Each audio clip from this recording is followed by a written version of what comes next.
ਅੱਜ ਪੰਜਾਬ ਦੀ ਧੀ ਨੇ ਪੰਜਾਬ ਦੇ ਕਿਸਾਨਾਂ ਦੇ ਨਾਲ ਖੜਨ ਦਾ ਫੈਸਲਾ, ਇੱਕ ਲੰਬਾ ਸੰਘਰਸ਼ ਹੋਣੇ ਦੇ ਨਾਲ ਮੋਢਾ ਮਿਲਾਉਣ ਦਾ ਫੈਸਲਾ ਇਸ ਕਰਕੇ ਕੀਤਾ ਕਿਉਂਕਿ ਭਾਵੇਂ ਕੇਂਦਰ ਦੀ ਸਰਕਾਰ ਨੇ ਜਿਹੜੇ ਆਰਡੀਨੈਂਸ ਲੈ ਕੇ ਆਏ ਆਪਣੇ ਵੱਲੋਂ ਕਿਸਾਨਾਂ ਦੇ ਭਲੇ ਵਾਸਤੇ ਲੈ ਕੇ ਆਏ ਨੇ, ਲੇਕਿਨ ਜੇ ਦੇਸ਼ ਦਾ ਕੋਈ ਕਿਸਾਨ, ਖਾਸ ਤੌਰ ਤੇ ਮੇਰੇ ਆਪਣੇ ਕਿਸਾਨ ਵੀਰ ਜਿਨ੍ਹਾਂ ਕਰਕੇ ਮੈਂ ਅੱਜ ਇੱਥੇ ਤਾਈਂ ਪਹੁੰਚੀ ਹਾਂ, ਜੇ ਉਹਨਾਂ ਦੇ ਮਨ 'ਚ 19-21 ਦੀ ਵੀ ਸ਼ੰਕਾ ਹੈ, ਪਿਛਲੇ ਕੁਝ ਹਫ਼ਤਿਆਂ ਤੋਂ ਅਸੀਂ ਲਗਾਤਾਰ ਕੋਸ਼ਿਸ਼ ਕੀਤੀ ਇਹਨਾਂ ਸ਼ੰਕਿਆਂ ਨੂੰ ਦੂਰ ਕਰਨ ਵਾਸਤੇ, ਲੇਕਿਨ ਜੇ ਮੈਂ ਉਹਨਾਂ ਦੀ ਸ਼ੰਕਾ ਦੂਰ ਨਹੀਂ ਕਰ ਸਕੀ, ਮੈਂ ਸਮਝਦੀ ਸੀ ਕਿ ਸਰਕਾਰ, ਕੇਂਦਰ ਦੀ ਸਰਕਾਰ ਦਾ ਫਰਜ਼ ਬਣਦਾ ਹੈ ਕਿ ਜਿਨ੍ਹਾਂ ਦੇ ਵਾਸਤੇ ਇਹ ਬਿੱਲ ਆਏ ਨੇ ਉਹਨਾਂ ਦੀ ਸ਼ੰਕਾਵਾਂ ਦੂਰ ਕਰਕੇ ਫਿਰ ਇਹ ਬਿੱਲ ਲਾਇਆ ਜਾਏ। ਮੈਨੂੰ ਅਫਸੋਸ ਇਸ ਗੱਲ ਦਾ ਕਿ ਕਿਸਾਨਾਂ ਦੀ ਸ਼ੰਕਾਵਾਂ ਨੂੰ ਦੂਰ ਕਰੇ ਬਿਨਾਂ ਹੀ ਪਾਰਲੀਮੈਂਟ 'ਚ ਇਹ ਬਿੱਲ ਲਾਇਆ ਗਿਆ ਤੇ ਇੱਕ ਬਹੁਮਤ ਦੇ ਕਾਰਨ ਇਹਨੂੰ ਪਾਸ ਕਰਨ ਦਾ ਕੰਮ ਜਦ ਫੈਸਲਾ ਹੋਇਆ ਤੇ ਮੇਰੀ ਜ਼ਮੀਰ ਨੇ ਇਸ ਗੱਲ ਨੂੰ ਨਹੀਂ ਮੰਨਿਆ ਕਿ ਮੈਂ ਇਹੋ ਜਿਹੇ ਇੱਕ ਐਕਟ ਦਾ ਹਿੱਸਾ ਬਣਾ ਜਿਹਦੇ ਨਾਲ ਮੇਰੇ ਲੋਕਾਂ ਨੂੰ ਲੱਗਦਾ ਹੈ ਕਿ ਉਹਨਾਂ ਦਾ ਭਵਿੱਖ ਵਿੱਚ ਨੁਕਸਾਨ ਹੋਊਗਾ, ਜਿਹਦੇ ਕਰਕੇ ਮੈਂ ਆਪਣੇ ਮੰਤਰੀ ਪਦ ਤੋਂ ਅਸਤੀਫਾ ਦੇ ਕੇ ਉਹਦੇ ਬਾਅਦ ਪਾਰਲੀਮੈਂਟ ਵਿੱਚ ਆ ਕੇ ਇੱਕ ਮੈਂਬਰ ਆਫ ਪਾਰਲੀਮੈਂਟ ਹੋਣ ਦੇ ਨਾਤੇ ਆਪਣੇ ਸੂਬੇ ਦੇ ਭੈਣ ਭਰਾ, ਕਿਸਾਨ ਵੀਰ, ਮਜ਼ਦੂਰ ਵੀਰ, ਆੜਤੀਏ ਵੀਰ, ਇਸ ਉਹਨਾਂ ਆਰਡੀਨੈਂਸ ਦੀ ਉਹਨਾਂ ਦੀ ਆਵਾਜ਼ ਬਣ ਕੇ ਇਸ ਆਰਡੀਨੈंस के खिलाफ, अपनी सरकार के खिलाफ आवाज वोट पाई। मैं बताऊं, कांग्रेस एक दोगली पार्टी है। कैप्टन अमरिंदर सिंह अपने चोन पत्र च, राहुल गांधी अपने नैशनल चोन पत्र च, आ तिन्ने आर्डीनेंस जिहड़े कहंदे पंजाब दे फार्मर के खिलाफ, तिन्ने आर्डीनेंस अपने चोन पत्र च इन्हां ने जारी रखे ते कैप्टन अमरिंदर सिंह ने अपनी सरकार बनते 3 महीनों के अंदर आ सारे अपने चोन अपने एक्ट बनाते। अज जो प्राइवेट मंडियां की गल अज दे एक्ट ने की है, पंजाब सरकार ने, कैप्टन अमरिंदर सिंह ने 3 साल पहले पंजाब विच एक्ट बना के लागू भी करता है। एडा दोगलापन कांग्रेस का, कहंदे कुछ है करदे कुछ है। कैप्टन अमरिंदर सिंह, तुसी गुड़का साहब की सौं खा के तुसी अपना चोन पत्र जारी किया सी, इस चोन पत्र विच एक भी चीज़ लागू नहीं की, कली जे की है तो प्राइवेट मंडियां बनाने का एक्ट पास किया है। तो तुसी कहने हो कि तुसी किसानां दे तैशी हो। पंजाब दे किसानां दे मैं कहना सब तो बड़े दुश्मन कैप्टन अमरिंदर सिंह है। तो सर, आपने खुद कहा था कि आपकी पार्टी की पहचान ही किसानों की पार्टी है, तो अब रास्ते आगे क्या बच जाते हैं? और सी हम देखो, ये पंजाब हरियाणा में इसका बहुत बड़ा पंजाब को किसानों के मन में ये गुस्सा है, क्योंकि ये इफेक्ट पंजाब और हरियाणा के किसान में ज़्यादा करता है। तो इसीलिए कि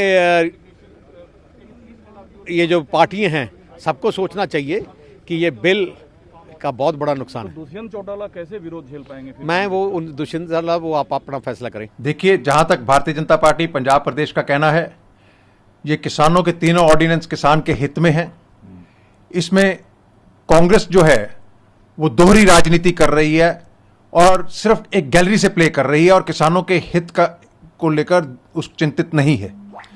जब यूपीए की सरकार थी 2013-14 में, तो इनकी 5 राज्यों में सरकार थी, असम, मेघालय, हिमाचल, हरियाणा और कर्नाटका में।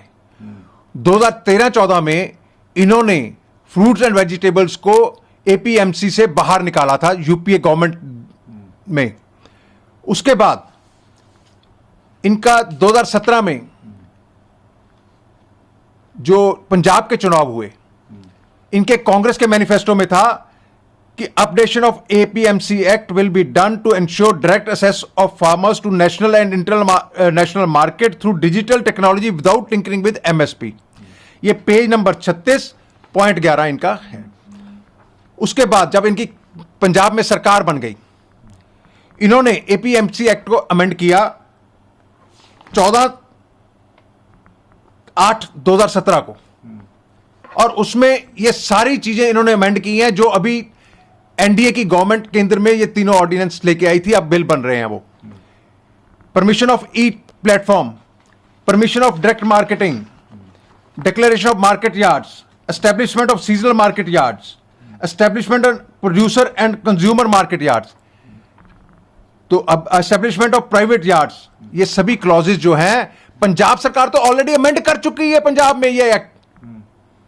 तो अब जब ये उसके बाद ये 2017 हो गया, उसके बाद 2019 का कांग्रेस का जो लोकसभा के चुनाव के समय मैनिफेस्टो था, उसमें जो एग्रीकल्चर के इशू के ऊपर इन्होंने मैनिफेस्टो डिक्लेयर किया, उसमें पॉइंट 11 में ये क्या कहते हैं, Congress will repeal agriculture produce market committee act and make it trade in agriculture produce including export and interstate trade free from all restrictions.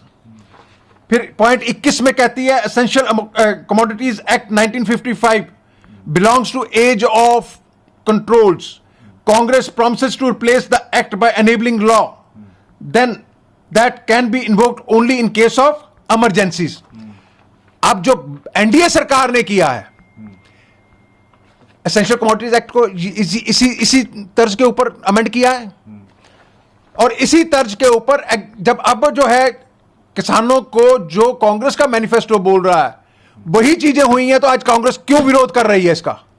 Congress दोहरी राजनीति कर रही है, किसानों के साथ विश्वासघात कर रही है, केवल राजनीति कर रही है कांग्रेस। और ये अकाली दल तो अब आपका साथ छोड़ गया आपके। हाँ, जहां तक अकाली दल का प्रश्न है, मेरा ये कहना है, मैं अब भी कहता हूं कि ये जो किसान के हित में बिल हैं, इससे किसानों की आय बढ़ेगी। और जहां तक अकाली दल का प्रश्न है, आपने देखा होगा कि हमारे सबके आदरणीय और अकाली दल के सरप्रस्त सरदार प्रकाश सिंह बादल जी ने थोड़े दिन पहले प्रेस कॉन्फ्रेंस करके ये जो अमेंडमेंट्स हुई थी ऑर्डिनेंस के माध्यम से, उनके पक्ष में उन्होंने अपना बयान रखा था कि ये किसानों के हित में है। अब बीबी हरसिमरत जी ने कैबिनेट से रिजाइन किया है, ये उनकी कोई राजनीतिक मजबूरी हो सकती है, उसके बारे में हमें कुछ नहीं कहना। भारतीय जनता पार्टी अपने देश के लोगों के, चाहे वो कोई भी वर्ग हो, उसके हितों में ध्यान में रखकर आगे कार्य करती रहेगी। और पंजाब में मैं आपको विश्वास दिलाता हूं, 2022 में भारतीय जनता पार्टी एक शक्तिशाली दल के रूप में सामने आएगा। हम हर तरह की स्थिति के लिए तैयार हैं। मतलब आप कह रहे हैं 2022 में जिस तरह आपने कहा शक्तिशाली दल में आएगा, तो क्या बीजेपी अलग इलेक्शन लड़ेगी? मैंने ये नहीं कहा, पर ये जिस तरह से स्थिति बन गई है, अब आज जो सिमरत ने इस्तीफा दे दिया, कल वो कहेंगे कि हम अलग इलेक्शन लड़ेंगे, तो फिर क्या? देखिए, ये अभी तक उन्होंने ये कहा है कि हम एनडीए को बाहर से समर्थन देंगे। जो भी स्थिति होगी, भारतीय जनता पार्टी हर तरह की स्थिति में तैयार है। इसका मतलब ये है कि अगर कल को अकाली दल छोड़ भी देता तो बीजेपी अभी ये स्थिति पैदा नहीं हुई है। अभी ये स्थिति पैदा नहीं हुई है। ये बहुत बड़ा स्टेप नहीं है कि एक देखिए, ये इस बारे में इस्तीफा दे दिया। इस बारे में इसका जवाब तो अकाली दल ही दे सकता है। हम इसके बारे में कुछ नहीं कहेंगे, ये उनका मामला है। और भारतीय जनता पार्टी सक्षम है हर स्थिति में। तो हम हर कीमत के ऊपर जनता के हितों की रक्षा करेंगे। मतलब अगर वो इस्तीफा देती है तो उसको किस तरह से देखते हैं आप? क्या ये एनडीए के खिलाफ नहीं जा रहा? उनकी कोई अपनी पॉलिटिकल मजबूरी होगी, उसके बारे में हमें कोई टिप्पणी नहीं करनी है। पर आपने वो कह रहे कि हमें पहले उन्होंने विश्वास में नहीं लिया, क्या इस तरह की बात है कुछ? जब बादल साहब ने स्टेटमेंट दे दी, उसके बाद कुछ नहीं रह जाता। प्रकाश सिंह बादल जी तो हम सबके आदरणीय हैं, और उन्होंने जब प्रेस कॉन्फ्रेंस करके खुद कहा कि ये जो ऑर्डिनेंस हैं किसानों के हित में हैं, उसके बाद मैं नहीं समझता कि हमारे पास कुछ भी कहने को रहता है। कि जैसे पहले अकाली दल ने हाँ की, अब ना की, क्या मजबूरी है? उनकी कोई राजनीतिक मजबूरी हो सकती है, उसका जवाब अकाली दल ही दे सकता है। बीजेपी और अकाली दल अब पंजाब में इकट्ठे हैं या अभी भी? बिल्कुल, अभी तक इकट्ठे हैं। तो आने वाले दिनों में कुछ लगता है कि आपको? इसके बारे में अभी कुछ नहीं कहा जा सकता। जैसा भी समय आएगा उसके हिसाब से